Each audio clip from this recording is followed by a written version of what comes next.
Assalamualaikum warahmatullahi wabarakatuh. Konsep geografi, konsep lokasi, konsep jarak, dan konsep keterjangkauan. Part 1.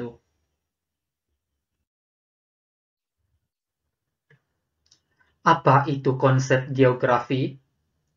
Konsep geografi secara umum adalah cara pandang terhadap fenomena-fenomena geografi. Cara memandang geografi terhadap bumi sebagai tempat tinggal makhluk hidup, bukanlah sebagai suatu cara untuk menginventarisasi segala fenomena yang tersebar di permukaan bumi. Sudut pandang ilmu geografi terhadap suatu gejala di permukaan bumi ini memerlukan sejumlah konsep-konsep dasar dan esensial yang saling berkaitan, menurut Marhadi 2014. Konsep-konsep dasar geografi menurut Suharyono dan Muhammad Amin 1994 ialah konsep-konsep yang penting yang menggambarkan struktur ilmu itu sendiri. Untuk bisa berpikir dengan cara geografis, seseorang harus mempelajari 10 konsep dasar ilmu geografi, yaitu yang pertama adalah konsep lokasi, konsep jarak, konsep pola, konsep aglomerasi, konsep keterkaitan keruangan, konsep keterjangkauan, konsep morfologi, konsep interaksi interdependensi, konsep nilai kegunaan, dan yang ke-10 adalah konsep diferensiasi area.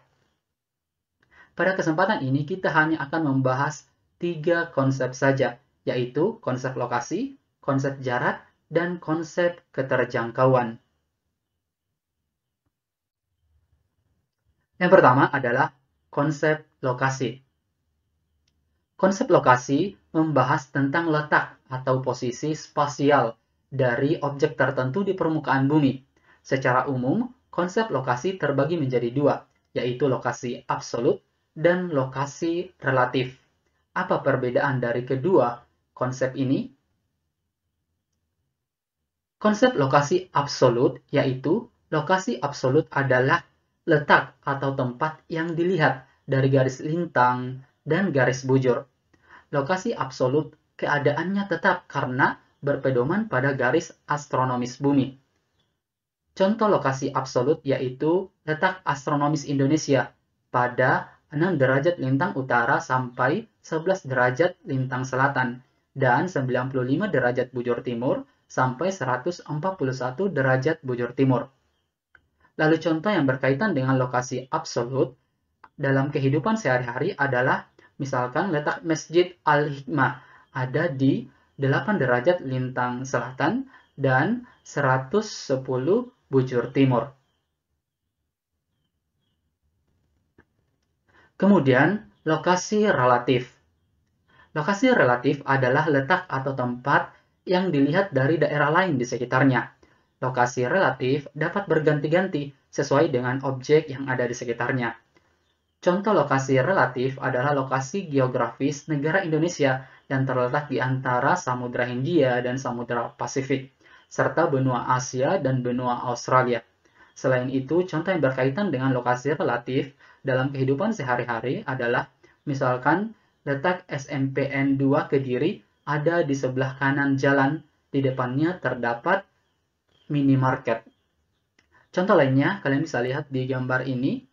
Ini adalah peta Indonesia. Lokasi relatif dari Kalimantan adalah di sebelah timurnya itu adalah Pulau Sulawesi, di sebelah selatannya adalah Pulau Jawa, dan di sebelah baratnya adalah Pulau Sumatera dan Malaysia bagian timur.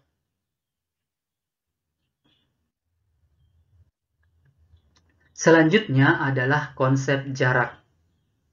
Jarak adalah ruang yang menghubungkan antara dua lokasi atau dua objek. Konsep jarak dibagi menjadi dua, yaitu jarak mutlak dan jarak relatif. Apa perbedaan kedua jarak ini? Jarak mutlak adalah jarak dua tempat yang diukur berdasarkan garis lurus di udara yang mudah diukur pada peta. Contohnya jarak Surabaya-Malang adalah 102 km berdasarkan Google Maps. Jarak relatif bisa dinyatakan pada jarak tempuh, baik yang berkaitan dengan waktu perjalanan yang diperlukan maupun satuan biaya angkutan. Contoh dalam kehidupan sehari-hari adalah jarak Bandung-Pekanbaru dengan pesawat dapat ditempuh dalam waktu 1,5 jam.